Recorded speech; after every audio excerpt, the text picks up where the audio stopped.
All right, ladies and gentlemen, thank you for tuning in for a very intimate, special conversation. This is a patron spotlight with my friend Spiersh Milonin. Some people call him Vic. Some people call him Spiersh.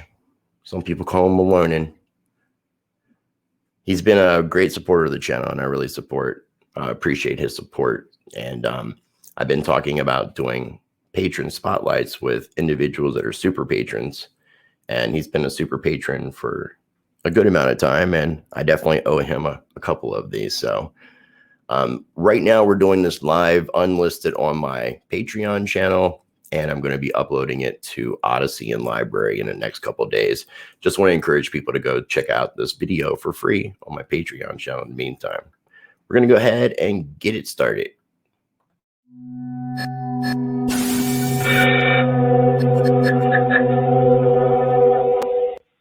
BitSwap is the hottest new way to trade tokens. Crawling all the top decentralized exchanges, BitSwap will get you the very best price and value for your trades.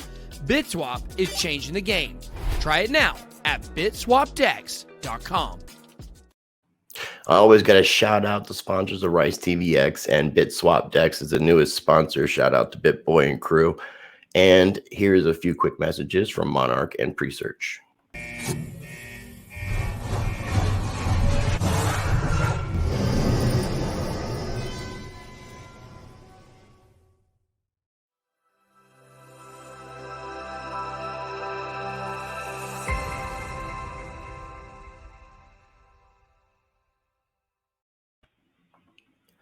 All right, so this is the very special patron spotlight edition of Rice TVX, and I am joined by Spiersh Milonin. I like saying your name like that. Everybody does. It's kind of fun. I mean, it's that name just kind of stuck, at least in the digital world. I know that's not your real name. You're being anonymous, which is totally cool, and I totally respect that. You've got a life, you've got a family, and you want to make sure that you're being safe. So I get it, man. But really, dude, honestly, thank you for all the support, that you've given me since we've met. Not only just the words of encouragement and promoting what I do, but being a patron, the contributions that you send, I greatly appreciate it. I just want to say thank you from the bottom of my heart. Yeah, absolutely. It's been a pleasure being involved in the Freedom Mastermind group and just getting to know you. And it's like-minded individuals like ourselves. It's there hasn't been enough of us where we can interact, and you gave many of us a place to kind of do that. And then along with all the information and the research, you're actually doing real journalism that is lacking in our world. Well, I try to do my own version of it at times. Yeah. It's like I wear different hats, and some people think I'm wearing all the hats at once, and it's like there's a time and a place for me to be a journalist and a researcher, and there's a time and a place for me to have to call somebody out if need be, or just have like a down-to-earth conversation, because obviously what we're doing here is not involving any sort of journalism or anything to that effect. And for people who are like, what is this Freedom Mastermind? I've got a really, really private, exclusive group of individuals where we're just sharing information with like-minded people. I haven't opened it up to a lot of individuals because the group is, the more people we get in there, the more issues we have with people trying to cause division or throwing off the energy and the vibe of what's going on. And so I've been very selective about who comes into those groups. But I do have the Rice TVX community group on Telegram. So, and that is a way that people can connect. And I tried doing this before, because you've seen it. I tried opening up like a different version of the Freedom Mastermind group, and within like a week, I think I ended up deleting the whole group. Well, and we're the world we live in. I mean, there has to be some kind of trust, and when you get a bunch of individuals together, I mean, you can kind of tell, all right, I've got a good handful of people here, and they're sharing great information, and it's and then the trolls start coming in, and people are just crazy. I mean, you look on Twitter, and then you see people too, dude, that have these ulterior motives. that are there like trying to recruit for their group or spying for their group to try to gather information, because a lot of groups do exist by pulling information from other groups. Yeah. And kind of acting like this is their information. So it's and then also in this whole freedom space, man, there's so many different groups and so many different individuals. I don't know who's doing it for the right reasons and who's there maybe even as controlled opposition being sent in to dilute, if that makes any sense, like cause more confusion. I mean, how many different groups? Absolutely. I mean, there's the controlled opposition that's been going on through this whole, I call it the movie, because I feel like, we definitely have been watching a movie.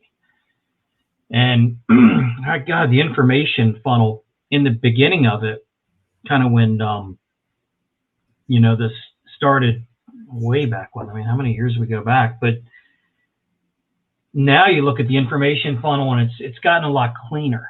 And I think you know who the good sources are now, or a lot better.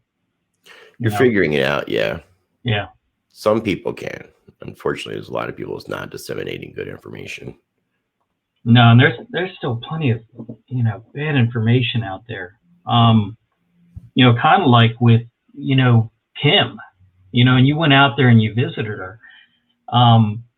But I have a totally different opinion of that whole thing now. I'm on the side where I think she might be controlled opposition. Well, okay, so what I was telling you before we started was, like, there's no set agenda in this conversation. We could talk about the freedom stuff. We could talk about cryptocurrency. We could talk about economics. So do you have any questions, or do you want to go ahead and like just maybe even talk about the Kim stuff? Because I don't mind doing that. Yeah, we can talk about whatever you want to talk about. I mean, we'll bounce around. The controlled opposition thing is something that I thought from now my very first intuitive thought when it came to Kim Gogan, and I told Kim this, is that she's a part of these bloodlines, and these Sid bloodlines that are controlling the world. If this is actually a reality, then basically we know about them. We may not know who all of them are, but we know about them, and that kind of messes up what they're doing.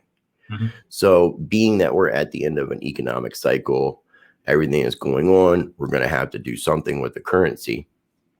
It would be a good idea in a sense to rebrand, almost like I did with Rice Crypto to Rice TVX, because if they can put a new face on it, a beautiful, likable face, and try to color it a different light, but it's really the same people doing the same thing, just trying to give a different impression of why they're doing it.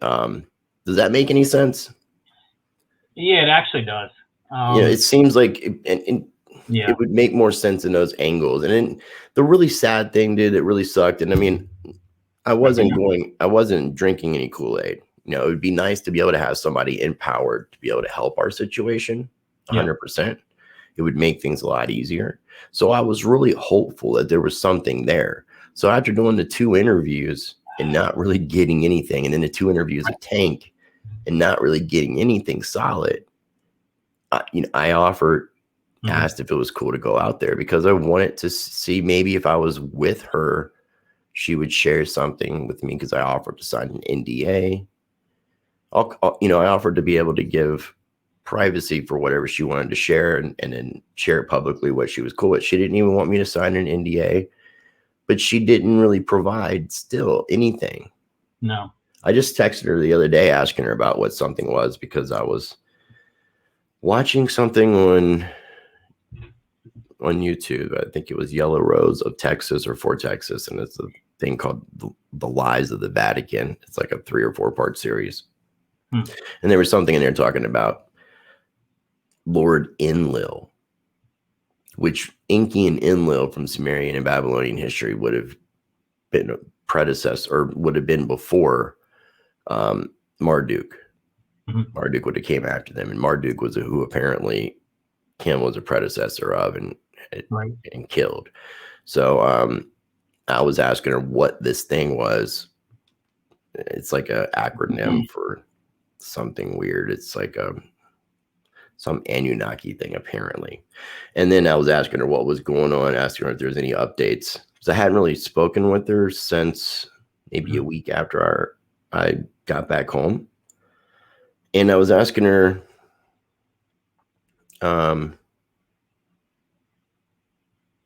let's see, I'll tell you what I said.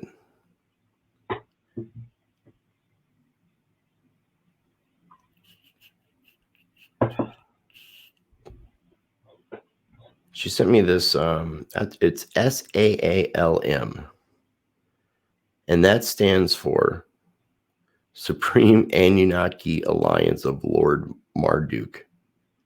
Oh, it's a splinter group of ACIO with headquarters in Pine Gap, Australia. So I asked her, what is this SAALM?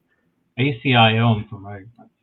It was as if she looked it up and was trying to provide information. And then I asked her, I said, we should talk about it sometimes. Can you give me an idea? Oh, that's not where it was at. I said, have you changed your thoughts on status change? She said, it's not that status change is incorrect, which is not what you told me before. It's the way it's done I often disagree with. And I said, well, we should talk about it sometime. Can you give me an idea of the proper way per your research and knowledge? And she said, UCC is run by who?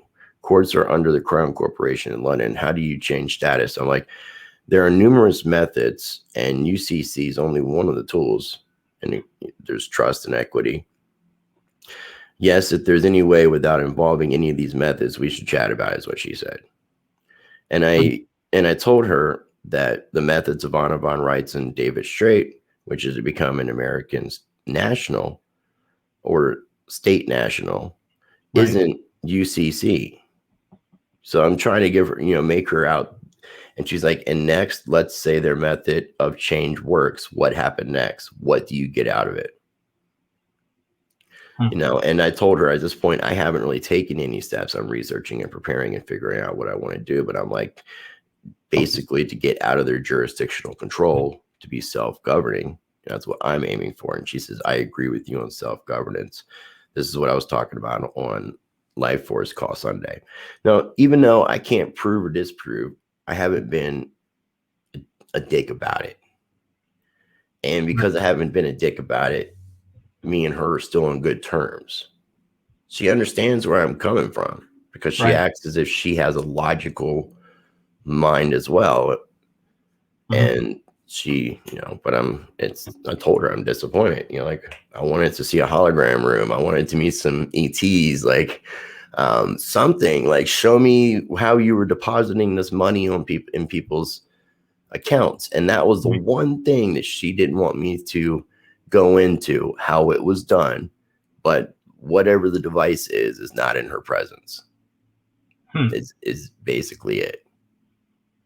Other than that, that was the one thing that she asked me not to share.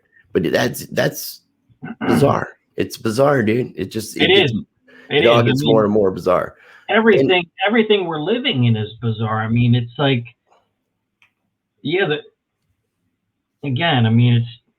we are totally watching a movie because it's a freaking Twilight Zone. Oh no, the Twilight Zone is so much nicer. I mean, we're in like Black Mirror, which is the next step beyond Twilight Zone. Yeah.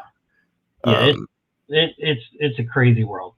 Now, look, you're not a young guy. I'm not a young guy. So would you agree with this statement that based off of your experiences in life, when you're dealing with something that is truthful, it should be able to be explained and shown fairly easy? Absolutely. It's all the other stuff, the confusion, the babble, the smoke and mirrors that you really can't get like, that's what I'm trying to say about Kim. In 3 interviews, she should have been able to provide me with enough something. Absolutely. Instead of leaving me more confused. And then I had to think about, logically thinking like, well, who is the author of confusion? Yeah, Kat reminded me of that. You should have totally, and going out there, there was no reason for her to not give you evidence, clarity, and by not doing so. And Cody was with me on the second day and spent like half the day with her the next day. So, and she's known Cody for years. So it's not as if she was around. She trusted me around her daughter. She trusted me like she was outside on the phone. I had full range of her home. If I wanted to be a snoop, I could have like snooped around, whatever, but I didn't do any of those things out of respect. Plus, I didn't know if there's multi-dimensional beings there watching me. Oh my God. But I didn't experience anything crazy. I didn't meet anybody crazy. I didn't see anything crazy. I didn't see anything unusual. None of that. No, now, her daughter smokes. Her daughter and her daughter's boyfriend smokes. So they're in Colorado, right? Durango? Yeah. Yeah, in Durango, man. It's like 19,000 people, and they have at least 12 dispensaries, plus they have CBD places. So, and I'm like, I even asked the places like, how the hell do you guys stay in business? Because it's not like there's enough people around here that smoke that much for there to be that many shops. But they do get a lot of tourism. Because there's a train ride to Silverton, which is apparently a really famous. People travel and go on vacations to go to like that part of Colorado to go on a train ride to Silverton. And then there's crazy amount of ski resorts around there. It's a very very expensive town for whatever reason, I guess from retirement or just the fact that it's a big ski area. It's not cheap to live there. Well, I mean, there was plenty of normal people there because I mean, I saw a lot of, a fairly good amount of homeless people. They were more like hippies. Okay. But there was that makes sense. And then there were just everyday blue collar people because there's there's like oil refineries and places like that out there. So there's a lot of manual labor type jobs. So there is a working class out there in addition to the retired people. So if you're living in Durango, I don't think it's really too expensive in Durango. But it's when you get on the outskirts, when you're getting more in the mountains and the secluded areas, that the price will probably go up. Because even the herb out there was super cheap.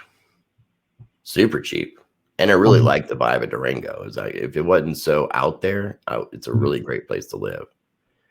The really weird thing is they have a small airport, and they only have two major airlines, only two airlines, and there are two major airlines that fly in and out of there. And I've never seen an airport this small. The TSA was like a joke. Oh, I've been to airports like that. I mean, literally a joke because I was really tiny. I accidentally had flour in my bag and didn't realize it. Oh shit! And it didn't even phase them. So I took edibles, but I knew how to do that.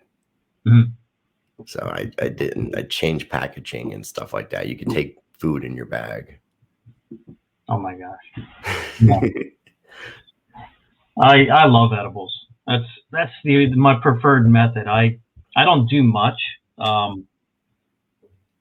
Because I tend to trip a little bit when I. Well, it is technically a psychedelic. Yeah, well, I've tended to eat too many milligrams for clearly where I should be. Then I end up tripping, and I'm like, oh God, I don't want to go into a trip. That's hilarious. Not right now, because usually I mentally prepare when I would do a trip, but you go and eat an edible, and a buddy of mine gave me some the other day, and. It was a couple of weeks ago. I'm like, damn. I'm like, that was really strong. Like, this is not going to end well. And it was literally a trip. I want to show you something that's bizarre, man. Because I like doing this every once in a while when I'm live. If I do a screen share, it ends up doing like a mirror effect because it starts sucking in the image within the image of the image. Oh, look at that. Watch. And it'll start getting smaller and smaller and smaller. I got to keep on that screen. Hold on real quick. It'll start making another one here in a minute in the screen. Oh, look at that. It's pretty wild how this thing does this. See how now it just gets, there's another one inside. Here in a minute, there'll be another one inside of it. What is a feature in StreamYard? No, it's just anytime you're like looking at a video of yourself while you're live, it does this. It just turns into an infinite mirror. So you can, sometimes you can actually smoke and get lost. Look at that. Oh my gosh. And it'll just keep going on. It's like a fractal. It's like a sacred geometry in a fractal, because it's a bigger image of the smaller image of the, and it just going down the rabbit hole there. It's truly down the rabbit hole. Have you seen the My Rice TVX channel that Kat helped me put together? Yeah, it looks really cool. Kat did like the majority of it. She shared the link to it. I went over and the login button up there. I went in, set an account up and everything. Cool. I want to have the merch soon. I think this hopefully, because after Saturday everything slows down, so I want to start working on a lot of the stuff I've been meaning to. Yeah, you guys all need to have your own websites, because who knows what's going to happen with the I mean, I hope we get free speech back here sooner than later. I mean, but who knows? I mean, I'm in a place where I feel like I'm on one timeline and a lot of people are on another one. And the timeline I'm going to is nothing but bliss and just love and peace. And I don't want to deal with any of that other shit. No, I feel you, dude. I feel you. I mean, it's like I'm trying to be in that mode. It's you know, I kind of feel like I'm in a little bit on the battlefield. It's kind of hard. No, you're deep in the battlefield with everybody that you have, you know, on the show. I mean, it's a lot of different topics you cover, so you're entrenched. But I mean, I agree. I definitely am aiming towards that treat people how you want to be treated mentality, and anybody who's really studying the ideas of sovereignty and self-governance and really comes at it from the right perspective, starts having a newfound appreciation of life and really wanting to be respectful and not be irresponsible and not break the law because maybe you're above the law or something to that effect. It changes your mindset when you really go down this path. And it puts you kind of where you're at. And if people would take the time to speak to most individuals that are into this, then they wouldn't think of people like me and you as domestic terrorists or people trying to overthrow the government, because that's what they try to lump all this into as a generalization and a stereotype to try to minimize and then try to, you know, throw out some sort of smear campaign if necessary. And, you know, people just take the time. That's why I talk about the common bonds that we should be looking at to bring us together versus looking at somebody and saying we're different because this, and this. You know, most people are trained and conditioned unknowingly, unconsciously, that when you look at somebody, you're automatically thinking of the things that separate you. Yeah. Versus the things that would bring you together. You know, when I was younger, I might have seen some dude wearing a metalhead shirt, but he wasn't, let's say he was just some dude that I just didn't want to hang out with. And just because he was wearing a metal shirt didn't mean I wasn't going to discriminate against that individual. So I mean, I've found some of my best relationships in life have been with people that are polar opposite. But then you realize at your core, you have so much, you know, going on inside that's so similar. You just look on the surface like really different. Right. You and I've changed so much in my life. I mean, I'm like a hippie now. And I clearly would define myself as a hippie where I guess in high school, and love, man. Peace and love. In high school, I was like a preppy, and then I turned into like kind of a nerdy guy, and then I was, I don't know what I want to call myself when I was working for my family business and kind of in that mood all those years. I call it tough love on my end because I am loving. It was definitely tough love. I mean, I went through. I think I shared that story. I was on Lisa's. She did a similar kind of spotlight. Yeah, I mean, we talked about it just about the same time period, and that's when she lost her first channel, and she was getting a lot of support from patrons, so she was trying to figure out a way to Show appreciation. Yeah, and we had a fun interview. It was a neat conversation. She's good people. But We don't always agree on my whole everything, life but I love her.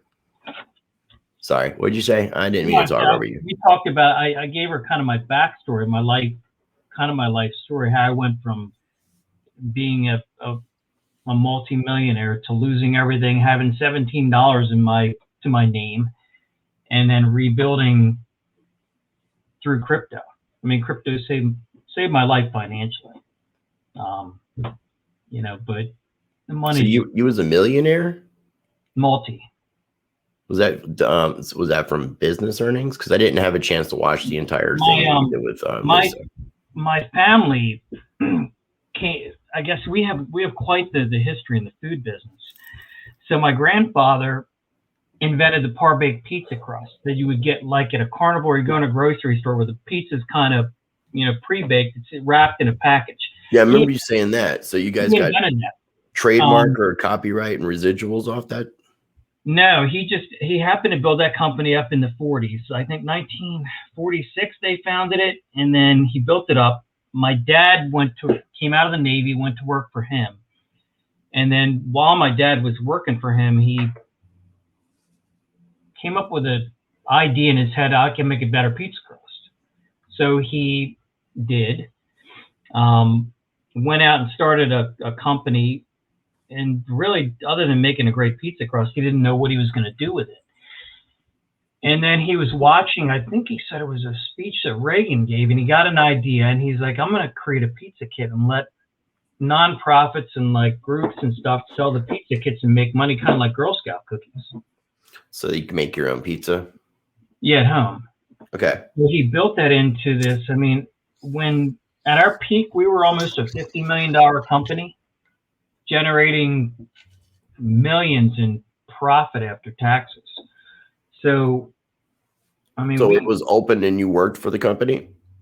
Yeah, and then my dad, he died and left it to us, and left us a big pile of money, and you know, we had a lot of paper wealth, and then, you know, free cash flow, but we were too young. I mean, I was spoiled. I got all this money in my hands at like 25, 26. Me and my brothers, we burned through most of it, and then the company got ran into the ground by some family that just really, I guess, didn't really know what they were doing. That sucks. So we lost all that. At the same time, I had a lot of I was very leveraged in the real estate market back in during the crash, and I lost everything. And then, yeah, I literally, I forget what year it was, but I looked at my bank account. I'm like, oh my God, I have $17. And then I just started working hard and kind of coming back. I mean, I built in and around all that, I built a business of my own, did pretty well, and then kind of climbed out of the ashes and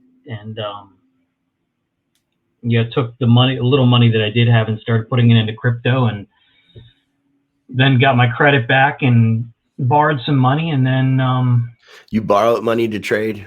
Yeah, I did. You didn't know, but you were successful with it. Yes. Well, I mean, I put my money in the right stuff, caught it at the right time, and it exploded.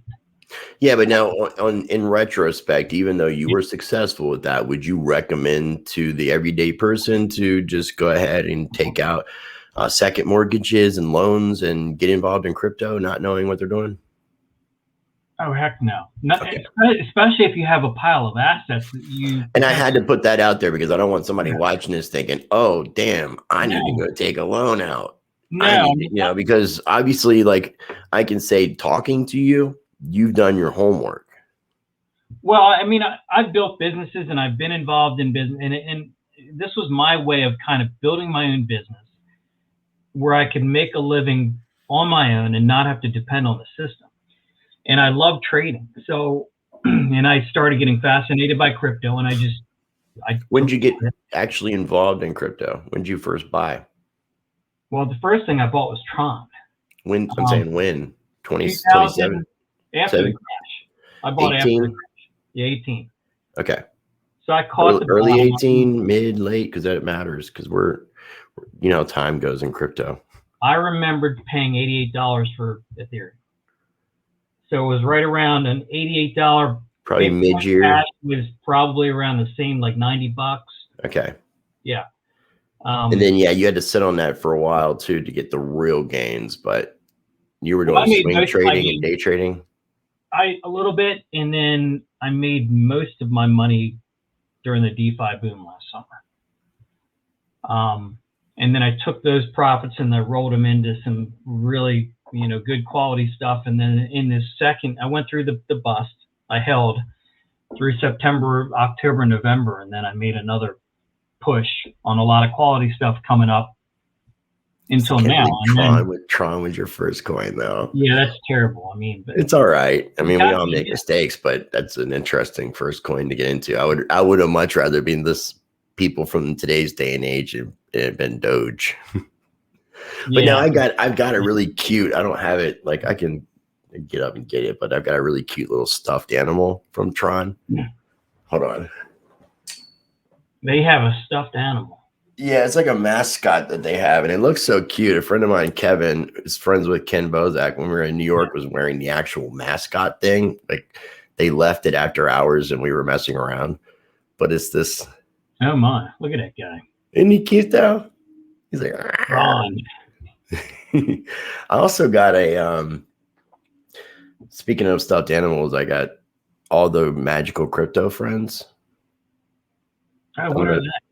Magical Crypto Friends was a show that, and they're not really doing it as consistently as they used to, but it was Charlie Lee, Fluffy Pony, Ricardo Spagni, someone on Twitter named Whale Panda, who's a trader, and then Samson Mao from Blockstream.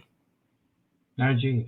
So they did a show together, and they all had like little animal characters. Like Charlie Lee has a little chicken that represents him. I didn't know that. And there's a pony that represents Ricardo, Fluffy Pony. What's funny about Samson Mao from Blockstream is he's blocked me on Twitter. He blocked me. Craig Wright blocked me. a lot of those dudes blocked me. But then I got people like Brock Pierce who follows me, and I got like McAfee follows me, and a lot of interesting people follow me. Max Kaiser follows me. Really? Well, you had a call with him, didn't you? Yeah. I had a couple. Yeah, we did three total. One was one ended up getting fucked up, man. Like I was recording it on Skype. He wanted to use Skype, and I don't generally use Skype, and we got disconnected. And when we reconnected, I didn't know you had to press record again. Because of Zoom, it stays on recording. So if I get disconnected with somebody, it just keeps recording. And then I got to edit stuff out. So I assumed wrong in my first interview with Max Kaiser. Like the last part of it never got finished. So it was like an incomplete interview. I put it up on all my channels but YouTube. And then we did a couple since then. So yeah, he's been really cool. I told him about me using calling one of my shows Rice Report. Mm-hmm. No, like I'd really like to get your blessing because I jacked it from you. I want to make sure you're cool because he's got the Kaiser report. Well, yeah, I mean it's a general thing, but I mean I just wanted to pay homage, let him know I respected him, and I just wanted his blessing with it. Plus, I told him too, like whenever you're ready to retire, let me take over your spot. Yeah, I mean I wonder how many. Let me be your protege, dude. How many Bitcoin that guy has? Because he lives in North Carolina. Well, I don't know if they've moved. Bro, he was involved early. Yeah, no, he's been involved so early that he's given a lot of celebrities their first Bitcoin. He gave Russell Brand Bitcoin that Russell Brand lost. Oh shit! He gave Alex Jones a laptop too that had a bunch of Bitcoin on it, and I think it was worth a lot. I think Alex Jones lost it or screwed something up with it too. So he's given away Bitcoin to people that have lost it, but he's also given away Bitcoin to people that have. I wish he'd given me a Bitcoin. I wish I would have known back then, but I didn't know back then. I didn't meet him until 2018. Yeah, you could just give them away to people. I mean, the guy bought all those pizzas from Papa John's. I think the pile of Bitcoin's worth like 60, 70, 80 million dollars now that he paid for those pizzas. I was doing a show with Ken Bozak and this other guy named Crypto Mac in early 2018. And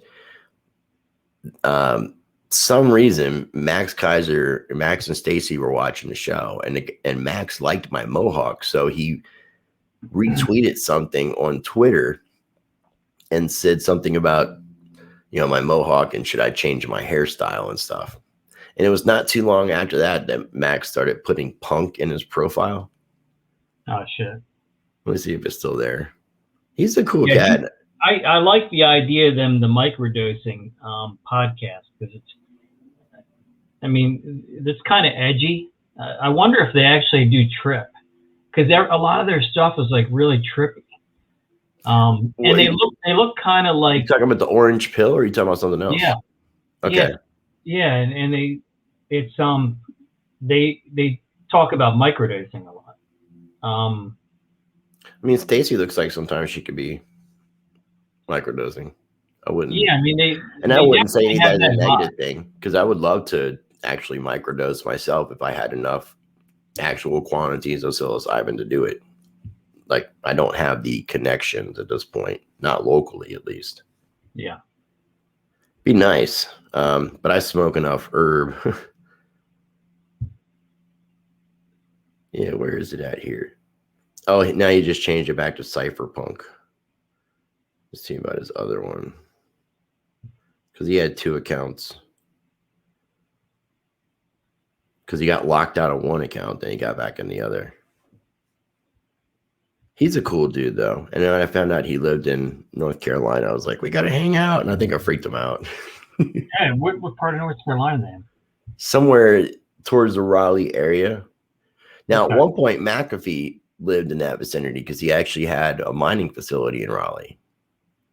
Oh, geez. A big McAfee mining facility. And then when I first did my first interview with McAfee, he lived in North Carolina on Hatteras Island. And then the second interview that I did with him, because the first interview, he invited me to his house. And so I was trying to work out going to his house. And then like a month and a half later, because it wasn't like it was going to happen tomorrow, but I was talking to Janice, talking to John, trying to make it happen. I wasn't that close with him, just did the one interview. And next thing I know, he's like off on the run in Bermuda, taking out to Bermuda. That poor guy. He brought a lot of it on himself just because, but still, nobody deserves. He just wants to be free. Leave the man alone. Yeah, well, he was trying to. Ultimately, he was trying to set an example, of like the taxation is theft. Our form of taxation is 100% theft. I would agree, and I backed him up on that, and that's why I had him on so many times, and I was so privileged to be able to do so many interviews. Now, I actually just emailed Janice back, because I talk to her every once in a while, but I've been trying to give her space. His wife, Janice. His wife, yeah. And I'll tell you what, because I was asking her if she's interested in doing any interviews, because before she said that she couldn't because of the attorneys advised her not to. And I was just checking in on her, making sure she was doing okay, and I try to do that periodically. I even sent a bunch of legal information, court cases in regards to taxation, in regards to the IRS, and even talked to them about the idea of status change, but she didn't really ask me for any more information. She said that she's doing all right, hanging tough. She said, I'm not doing any interviews, but John may be interested. He wouldn't be able to come on your podcast, though. You'd need to send me the questions, and I can get back to you with his responses. Let me speak with John about it first, and I'll get back with you. So I know he's done 1 or 2 interviews like that.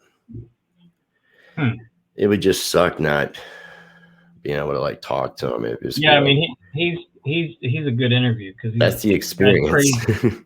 Yeah, he's crazy. I never know like what John I'm gonna get.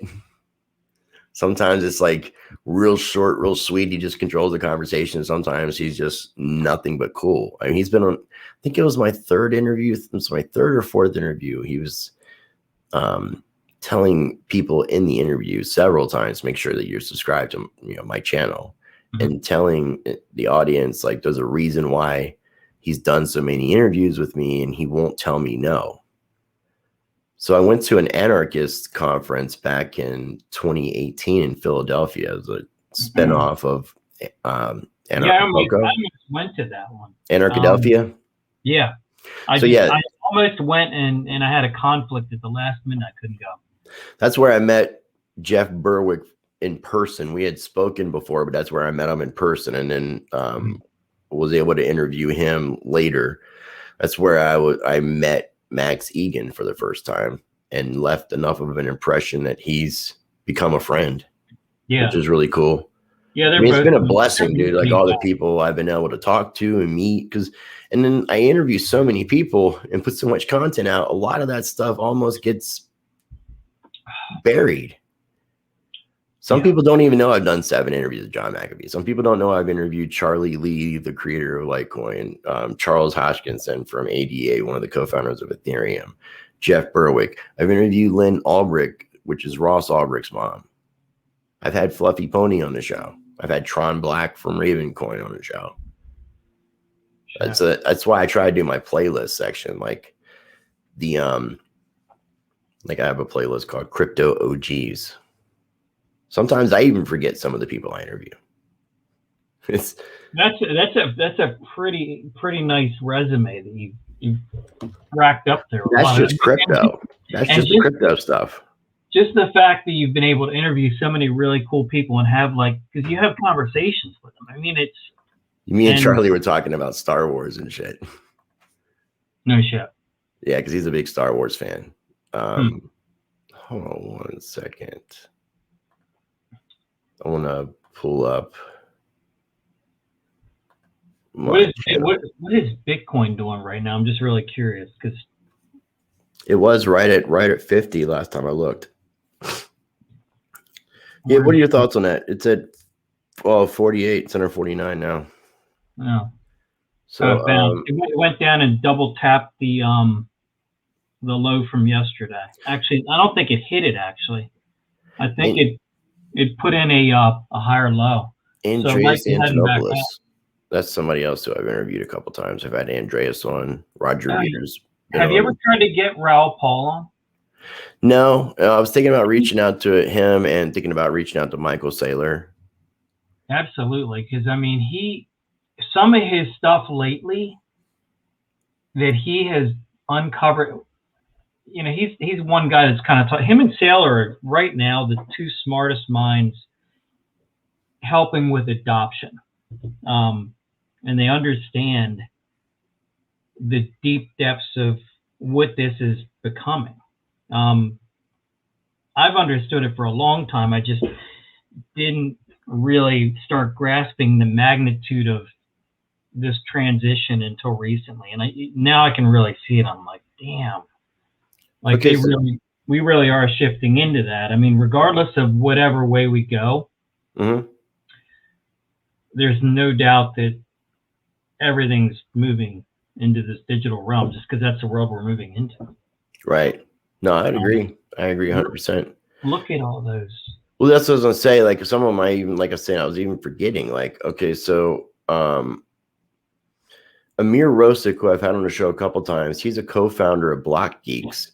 And it's a Canadian company. And the other co-founder of Block Geeks was Dmitry Buterin, who's Vitalik's dad.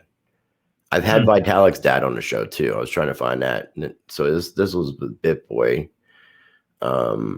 Tron Black.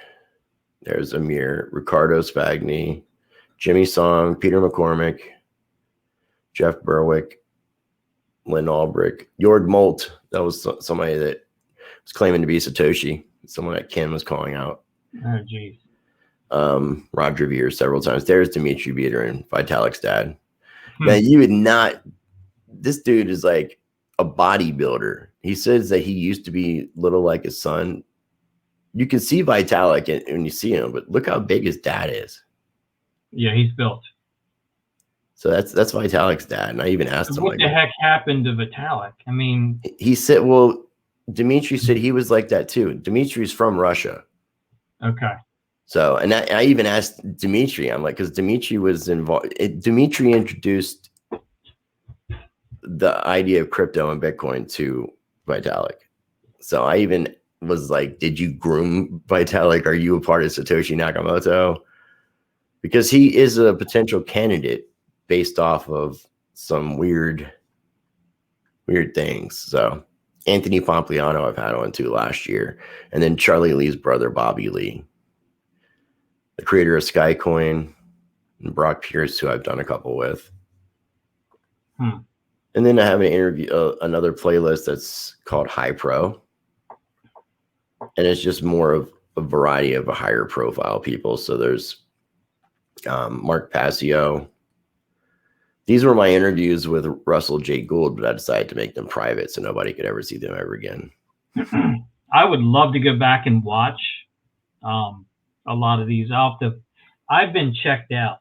G. Edward Griffin, the guy who wrote The Creature from Jekyll Island. I've read about it. Yeah. Ben Swan, he was like on Fox. Yeah. I remember him. Yep. Yeah, big newscaster. Hotep Jesus. He's been on. He's a big Twitter personality. He's into crypto too. Odd stuff, man. Then like how I became friends with Kyle Kemper, whose brother's Justin Trudeau. I mean, it's just like some of this stuff just gets a little surreal at times. Well, yeah. I mean, look at Adam Kokesh offered me to bug out where he lives if I need a bug out spot. Is that right? This guy was like Marine, like in Fallujah in the Middle East. Oh shit! I don't think we're going to need to bug out. No, I don't. Maybe for a week or 2 weeks. Because I think some shit's coming. Just a matter of what are they going to do. I mean, look at this pipeline thing. So I know that you want to talk a little bit about Bitcoin. I got roughly about 20 minutes. Yeah. Maybe 25, but roughly. What are your thoughts about? Because we started talking about it. I'm like, let's save it for like doing this, which I know it's very scattered, but yeah, it's still a good conversation. I know this is the kind of conversations I normally have with people that people don't get to hear, where it's just going all over the place. People don't realize, like I say, I have, it's actually a line that I say in one of my songs, that one of my older songs. And if people want to actually hear any of my older music, in case you're interested or anybody else, on Rice TVX, these two links right here, the star and the cloud. Star is Reverb Nation, which is like my metal stuff. And there's one hip hop song. And then the cloud is SoundCloud. And it's like my EDM stuff that I did vocals on. So people can. I'll check this out. Was your kind of punk music or metal? I was doing metal. Metal. Okay. Yeah. I mean, the Mohawk was just, it wasn't more of a punk thing. It was just more of that was my baby picture. I don't know. Have you ever seen my baby picture? No. Hold on. Your parents gave you a Mohawk? Hold on a second. Oh my God. You're going to like this.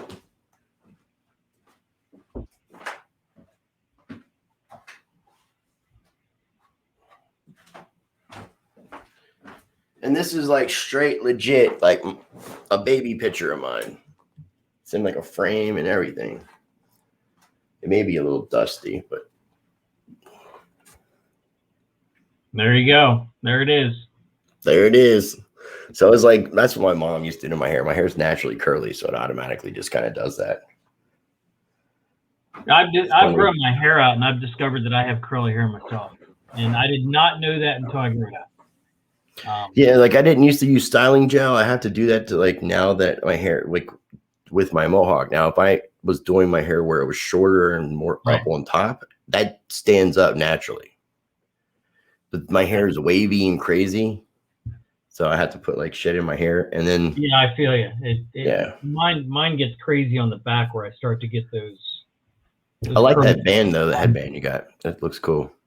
That's been a thing I've picked up through this whole COVID thing, because I was an anti-mask guy. So I'm like, what can I do? So I went out and bought a whole bunch of these bandanas. And then as my hair grew out, I'm like, I don't feel like it flopping in my face. So I just started wearing these, and it's kind of stuck. So what were your thoughts on this Bitcoin stuff? Like where the price dropped at with Elon Musk, what he's saying, where everybody's being I think bitching about the hippies are bitching is what I'd say. The hippies are bitching. It's taking too much energy consumption. that's a bunch of bullshit. It's consuming too much energy. Somebody, and the funny thing is they could be that. saying that while they probably have their cell phone charging. Yeah, I mean, what about like Cliff High said today? He's like, is anybody paying attention to how much energy video games consume? Or like, even just Netflix. Yeah. And what about his cars that pull up to a charging station? I mean, it's not like, where's that energy coming from? It's coming from a coal energy plant in wherever, because that's how most of the energy is produced. Yeah. I mean, I think the guy's freaking weird. Well, let me tell you this. So the announcement didn't take place, and did I hear this from Gregory Mannarino? I don't know where I heard it, but it might have been Gregory Mannarino.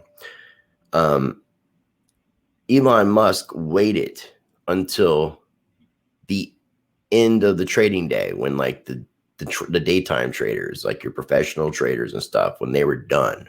Yeah, the futures market was closed. So there was the reaction from that was all retail. So was Elon doing his buddies a favor? Kind of weird. Well, so and Chico's got some Chico Crypto, and I'm not a huge fan of Tyler himself, but Chico Crypto, the team, great channel, and he's got some really interesting theories about Satoshi being, or Elon being Satoshi. He's got some really, really interesting theories that make sense. I'm not saying it's true, just makes sense. And what I mean about Tyler is Tyler himself is just kind of an awful person. A lot of people know that, but as far as I've had some negative interactions. He's called Charles Hodgkinson out on fights. He's tried to fight BitBoy. He acts like he wants to challenge him and then backs out, but he publicly wants to fight people. And he talks talks a lot of crap. Like he won't do anything with me because I associate with people like K-Dub from Crypto Zombie and then BitBoy. He thinks that they're scammers. And I don't agree with them on that. I don't think that, they do push leverage trading, but they always tell people to be responsible. But there's a research team behind Chico Crypto. He just added a new editor, but there's a person that does the research that puts together a script for him to read. The only thing that Chico does that's original is his live streams. So anything else that's pre-recorded is completely like scripted. And a lot of people do scripted stuff, which is cool if that works for them. Yeah. I didn't mean to get you off on track, but yeah, I think it was kind of a manipulation of it. Absolutely, it's shaking out the weekends. Well, yeah, because yesterday Vitalik, did you see what he did first? Vitalik did his Shiba Inu. Yeah, he got donated a bunch of various, not just the Shiba, but he got donated various different dog related coins, and then basically said, "Thanks, no thanks. I'm going to donate them to charity." Boop. Yeah, and he pulled it all at once. So that started it, and then Elon hit. And then right when Bitcoin today got up to its, moving average, it hit the moving average. And right when that hit, because it was going to pop through, it had enough buy pressure, at least in my opinion, when I was looking at it. Then some news hits that Binance is under investigation for money laundering, and somebody on Binance Exchange sending the Colonial Pipeline hijackers $5 million in Bitcoin or something. And that hits right when it's coming into, and then it crashes again. Well, I mean, I didn't hear about that, but the whole CZ, Binance, Justin Sun, Tron, and China combo. Yeah, those guys are all shady. Well, they work with and for the Chinese government. Period, point blank. There's no way around that. They couldn't be operating the way they operate if they didn't. Yeah. They're in China. China is a communist country where the government controls everybody. I thought Binance was in Singapore for some reason. They're in China. Well, CZ's Chinese. I don't trust any of those crazy foreign exchange. And I'm not anti-Chinese or prejudiced towards Chinese people. No. I don't like the Chinese Communist Party. So I got to be very distinguishing on that so that people don't I don't either. I mean, as for human beings, I mean, Yeah, he's we're born. all, yeah. I He's mean, born in shit, like, Jiangsu, China. so he's Chinese. Okay, and he's where's Binance based? That's what I'm gonna try to look at. If they're in China, they're definitely CCP, and they control most of the market. They've headquartered themselves in Cayman Islands and Mahe and Seychelles. I don't know. SEYCHE. All right, so that's where all the money's flowing. But where's the corporate office at? Well, that's what it says. Headquarters. It's in where? It lists Cayman Island, Mahi, and Seychelles or Seychelles. I think it's Seychelles. Now, hold on. Binance is founded by Bob Zhangping Zhao, commonly known as CZ, a developer who had previously created high-frequency trading software. Binance was initially based in China, but later moved its headquarters out of China due to China's increasing regulation of cryptocurrency. But now I just think that's a ploy. I just think that's a ploy. Because, I mean, you see Chinese buying a lot of residents, or a lot of real estate in the United States and different parts of the world. We see what's happened in African nations where China's like giving money in exchange for their natural resources and things to that effect. So it's like infiltrating. It's like letting your soldiers go out and be soldiers. That's my opinion. And that's why I've never really, and when everybody talks about all these Ethereum competitors, I never, ever mention Binance, the Binance Smart Chain. And if it gets brought up, I do my best, if someone else doesn't say it first, that it's centralized. Because I went on BitBoy Crypto and Wendy mentioned it, but she did say centralized. And I'm glad she said that. Now, is there a time and a place for centralization? Yes. But Binance is getting their hands into too much shit. They are. And if you remember the United States, like with Time Warner back in the 90s, the United States prevented like AOL Time Warner from buying the Bank of America or buying another bank. It was because it was going to give them too much, their hands in too much of our personal business. And this, they were trying to break that monopoly up, where Binance is trying to like basically cover every angle of crypto so that they could just be the only crypto. Yeah, they've definitely become a monopoly, and with the gas fees the way they've been, a lot of liquidity has moved over there because of the fees. But my favorite project is building on the Ethereum. Well, it's an ERC20 token, but they built their own blockchain, and they're working with Andre Cronje, and now they've partnered with SushiSwap. Andre Cronje sounds familiar. Why? Andre Cronje is Yearn Wi-Fi. He's the mastermind behind DeFi, and anything he touches in DeFi turns to gold. And I tend to follow him in projects that he's working with because I've made money following him. And now there's a lot coming out right now that, I mean, SushiSwap I think it's going to blow up really big. And then Phantom is my favorite project. Phantom? Yeah. And what is Phantom on Binance? No, Phantom is its own blockchain. They have their own Opera blockchain. There's a chart. Send me some information. Twitter. Can you go to my Twitter? Yeah, hold on 1 second. It's a really cool infographic. I'm not going to be able to sign in where I'm at, so I can still go on. What is your username? Spiersh Milonin. Yeah, unless I'm logged in, right? Let me try another browser. It's just they actually compared it against Ethereum and Binance. And it's a sleeper. I mean, I've been involved in this thing since they launched. I bought tokens, and I sold a small stack last year, which I really regretted doing. But you're gonna share it. Just takes a minute to pull shit up. They are absolutely. I think they're gonna be huge. Now there's a piece they put up about their transactions. They've now hit 10 million transactions. That was today. They posted that. There's the partnership in integration with Sushi Swap. So they're going to have Sushi integrated as an exchange into the platform. Okay. The infographic, where is it? It's down. I shared it somewhere. It should be.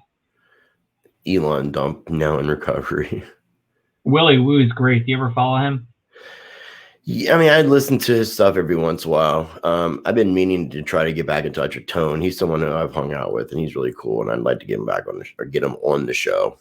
I got Jimmy's song, as you saw, but Tone is he was traveling for the longest time, and then I just stopped trying to ask him because I had so much other shit going on. Did I pass it?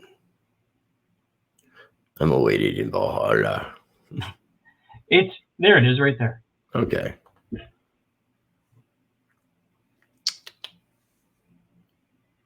So this is comparing 3 different blockchains. You got your Binance, which is centralized, right? I would like to see Nexus on that.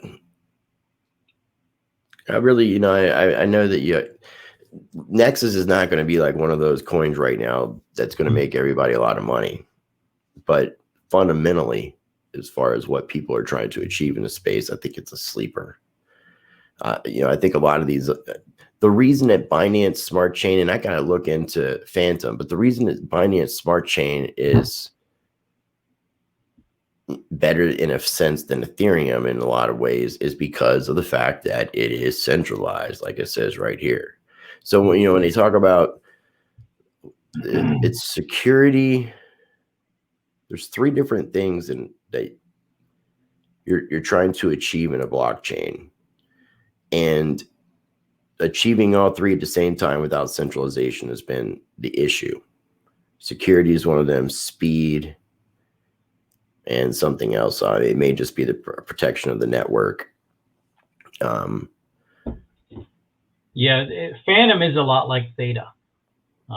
Like Theta? Yeah. Okay. They have validators. They don't have. You can't necessarily run your own node because the validators are really big. But you can stake and then allocate like staking pools. You can allocate your tokens to a validator. Okay. And then you get paid interest. It's a fantastic project. And again, with Andre Cronje involved, this, in my opinion, is going to be one of the biggest DeFi projects that everybody is sleeping on right now. Phantom. Yeah. I'll look into it. It's going to become a household name. I mean, they sponsored an IndyCar. They've got a huge infographic. I think it might be in Singapore in downtown at the square. It has their logo on it. Yeah, it's a sleeper. You know anybody involved on the team? I don't. Let's say if you did. But I've been involved in it for so long. I discovered it early because I do a lot of research. And then I've just held pretty much most of my tokens except for a small stack that I sold. I'm going to be paying attention to the markets, and I'm going to be selling a lot of what little I own. When are you going to sell stuff?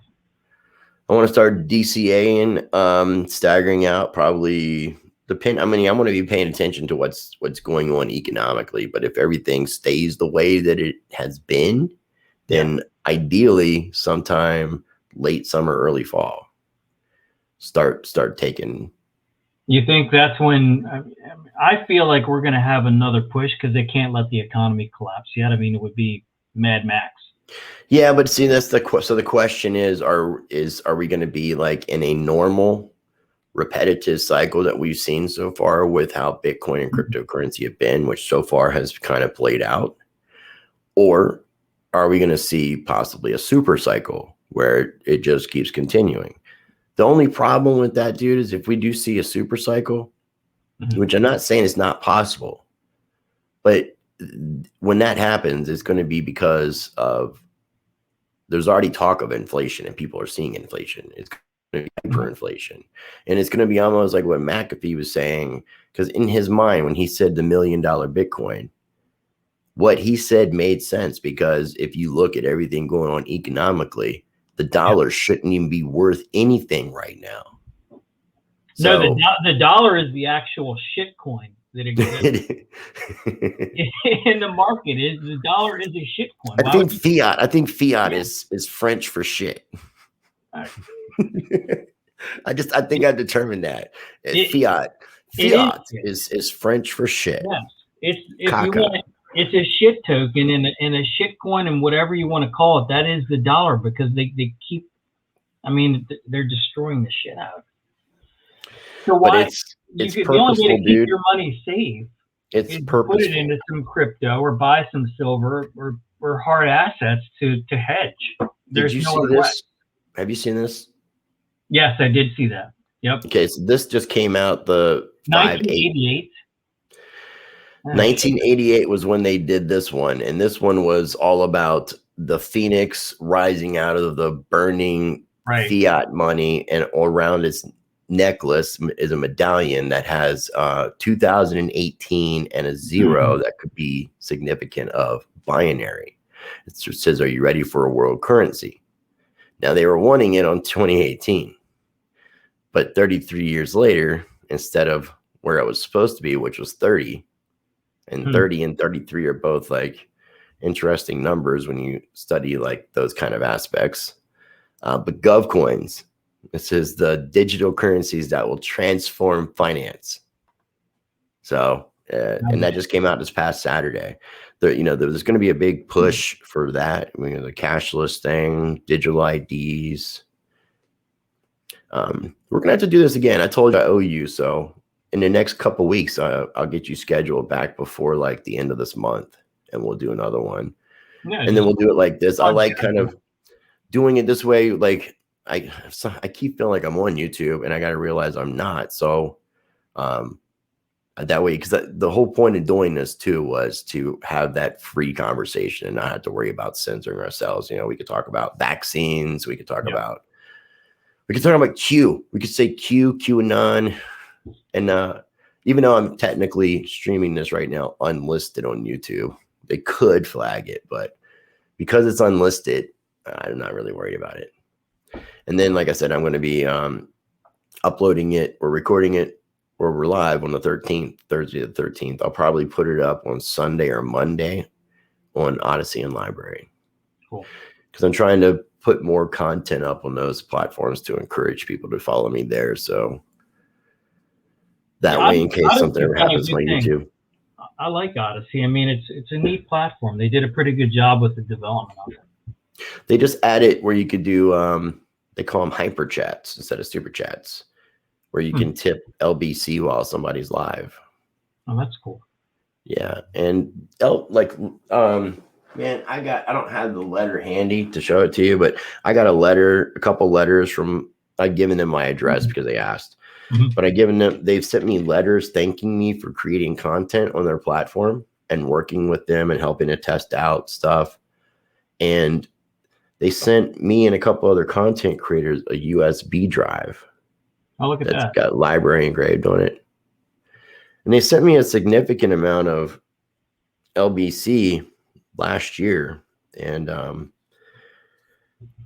it hit around 40 cents, and I sold a pretty good amount around the 30-cent price. I was trying to get in on the 30, but I was having trouble getting this off of this USB drive.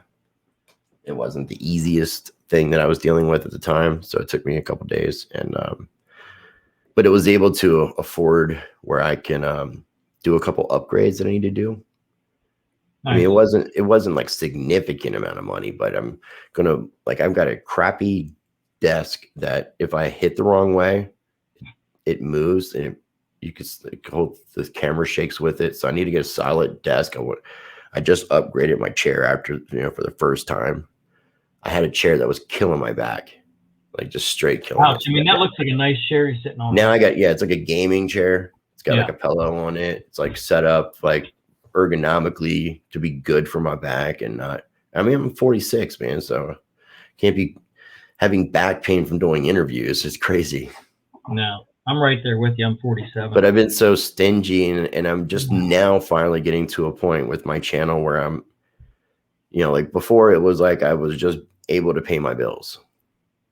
I wasn't going into negative. I wasn't having to go into any savings or anything like that. But fortunately now it's like I'm starting to get a little bit more ahead, which is, a positive thing. And I mean, as I grow, I know all that will start changing, start getting better.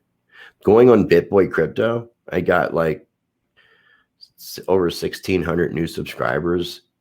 I was right under 16,000 before I went on. And then now I'm like halfway to 18,000. Nice. So I'm like 17,600. He's got a lot of followers.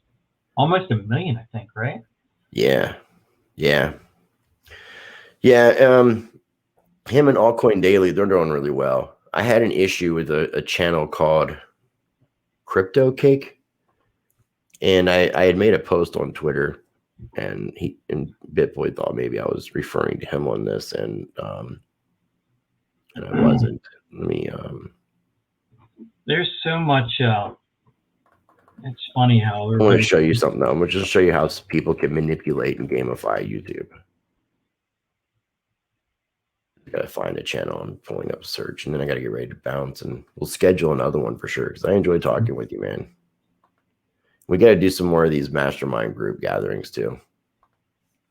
Yeah, that was fun when we had, what do we have, 2 of them?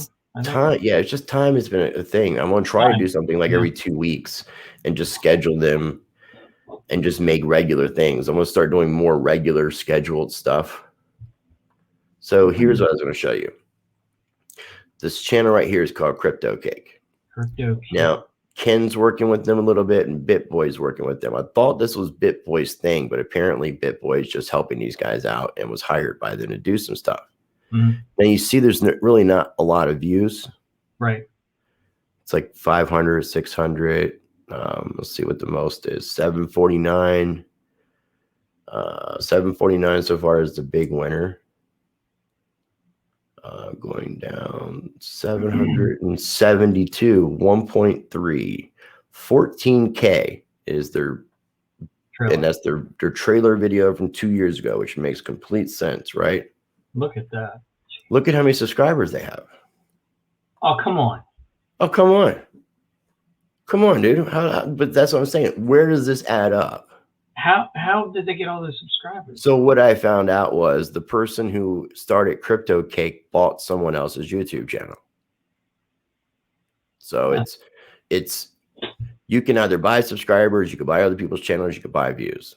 There's services that do all that run bots and stuff like that. Right. And you could kind of see who's doing a lot of those things. Like you can see how my channel's grown organically. Right. And then sometimes some of the people who grow a little bit fast, I'm not gonna say all, but depending on I'm surprised you're not a lot higher than you are. I probably am, and YouTube just doesn't want anybody else to see it, including me. No, you're right. You're right. You probably are over 100,000 subscribers, easy. I mean, with all the different guests you've had on. I would think, not to toot my own horn, but I've had a lot of really good guests, like a lot of people you don't see on the same. Interviewed by the same person. That's the thing that I do that I'm very blessed and thankful for is the fact that I can have a conversation with someone about like technical aspects of cryptocurrency, talk to someone about economic globally, talk about spirituality, then talk about things about law, and then have like valid discussions about things like QAnon and like trying to tell people not to feed into things. And it's a wild ride, man. And that's why I feel like with what I do comes a great responsibility. Like that whole Russell J. Gould thing, like with them putting up that copyright strike, there's 2 copyright strikes on my channel. Like I wanted to really fight all that, but I could have lost my channel out of it, or it could have got to the point where I would have been like right there because I would have got 2 strikes, and the only way I could have fought it is if I would have got both strikes. So I had to do what was best for the channel. And it's and that's where like I feel I was doing the right thing, because there's a lot of people that are starting to depend a lot on this information. Yeah, I mean, I gave a bunch of your videos to a friend that is waking up and wants to start learning. If they want to learn about law, dude, I'm getting ready to release an interview this afternoon. It's already on Patreon, the Pao Chang interview. Send people to Pao's channel, Esoteric Knowledge, and then Justinian Deception, to me, is like training wheels for this. It really gives people a good foundational knowledge. Like Lisa wanted to understand this stuff, so I'm like, watch all of Justinian Deception. Start the first video and just keep watching. Yeah, he's really sharp. They just do a great job. Between the two of them are like who I've been trying to push people towards, and that Pal dude's really cool, man.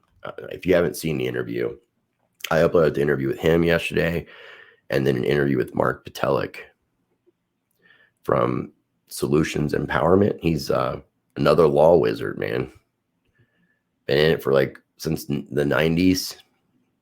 Been very low key, just started being public past year or so. A lot of successes with what he does. A very interesting cat. So both those interviews are really good. The Powell interview will be released publicly this evening, and then the other one will be released tomorrow. I've got to do an interview in 45 minutes with, this guy named David from Sovereign Paralegals, SPLS Pro. So Powell and Mark Patelik have both accepted my invitation to come to this alliance gathering thing. So I've got a pretty decent amount of people. I want to start trying to put together some dates. Yeah, I mean, I was about to say that with the group of people that have been in front of you now, like, it's pretty powerful, because all these resources together can accomplish everything. Yeah. It can be very dangerous if towards people who don't want this information to be put out. Yes. Yeah, but I mean, it'll be a beautiful thing. It really thing. can be. I mean, it's powerful stuff. I've been corrected now for a while to the state national, but it's doing the job that I need it to do. I definitely want to talk about that. So sometime either tonight or the next couple of days, remind me to send you my Calendly link for the end of to schedule something for the end of this month. Okay. So we can continue this. Yeah, let's do it. And then I'm actually heading out, taking a sabbatical this summer, just checking out, rented a camper van and gonna journey the country. You don't have to check out. You can still be half in, half out, and still travel around and take pictures, let people know what you're doing. Do the van life thing. I want a drone and everything. I think I'm going to post some stuff up online just to kind of have some fun. You should, if you haven't seen it, check out Tom Green's channel, because he's doing like traveling around. Tom Green from like that weird guy? Yeah, a comedian. He's married to Drew Barrymore. Yeah, he's like traveling around like in a van. He's doing drone videos. He's got his dog with him. He's like going out to odd places. He's been doing some really cool, interesting things. He's like trying to get in touch with himself. Good for him. So it's like doing what you're talking about doing, but then making a few videos every once in a while. So that way. Well, yeah, I'm going to surface, and I actually, definitely keep me in the loop about it. I have an Instagram channel where I'm going to be doing most of the posting, but it's. When do you plan on doing it? Like when you bouncing out? 21st of June. Okay. Cool. Well, we'll talk before then. I've been wanting to do the Streamliner thing now, or even a nice Winnebago. Just like living that. Yeah, that's what we're gonna do. I mean, it's gonna be interesting. That's awesome, dude. Let's talk more about it. It's called a Travado. It's a Winnebago, but it's a camper van Winnebago. Okay. So it's off the grid, solar powered, pretty nice. I mean, it's gonna be fun. Travado. Okay. Travato. It's cool, a model. It's a model of it. But All right, brother. Yep. I got to do the bounce thing. I apologize, but I definitely enjoyed the conversation, and we'll definitely do it again. Hit me up in the next couple of days. You got anything you want to say before we end this thing? Nope. It's good chatting. Well, it'll be up on Odyssey, and I definitely want to encourage people who are watching this. If this is something I want to be doing with people who are super patrons on my Patreon channel, so definitely consider supporting what I do, and you'll get early access to videos and exclusive content and all that good stuff. So I appreciate you, my friend, Mr. Spiersh Milonin. Much love. Much love. Likewise. Just going to press end and we're going to talk. Yep.